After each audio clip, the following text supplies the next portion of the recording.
Hey guys, gwyned here, doing this black-green Morbid deck. And this is my first match that I played out in the Just for Fun room, and I won game one. This is game two.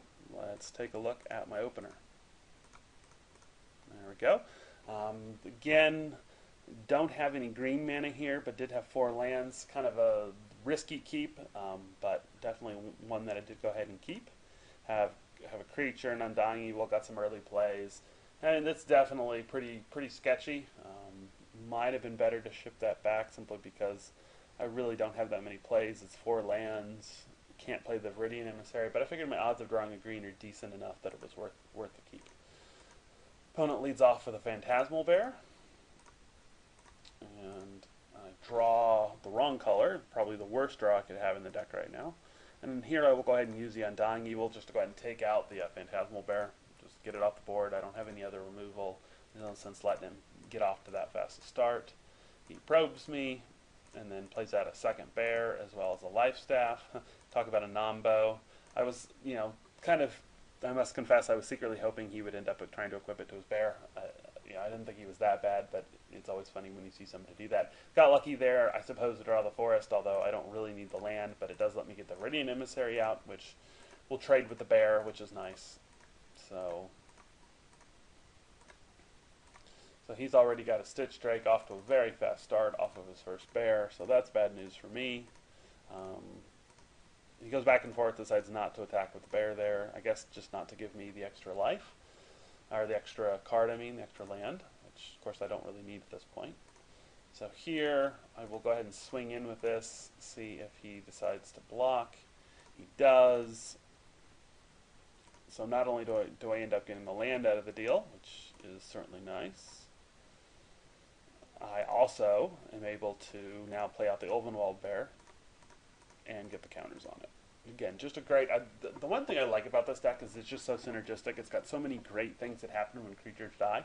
It's very aptly named the Morbid deck.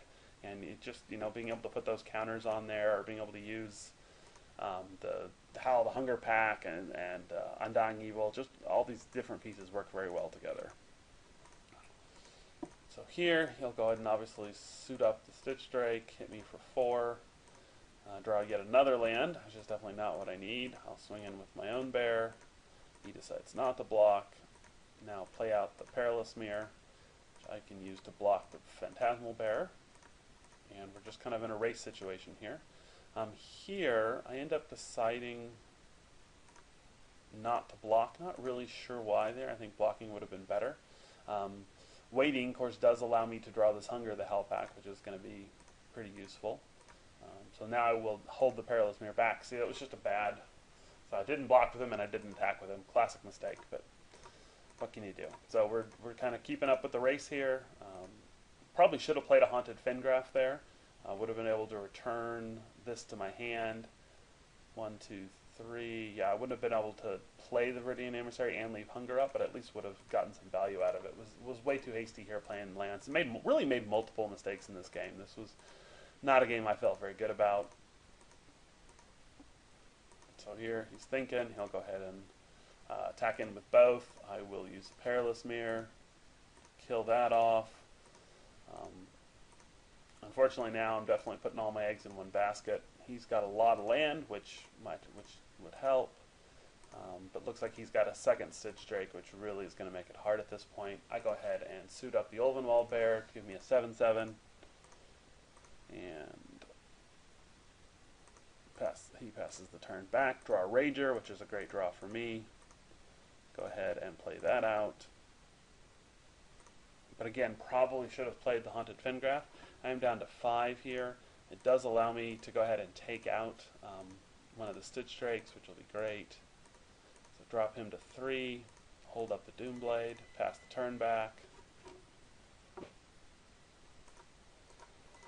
And let's see, he's going to go ahead and ponder here. While he's pondering, just went ahead before he has the opportunity to draw a counterspell. Go ahead and take out one of the Stitch Drakes here. Unfortunately, he does have the mana leak for it. And at that point, he has got the game, and I go ahead and concede. So it's quick game 2. We'll be back in just a minute for game 3.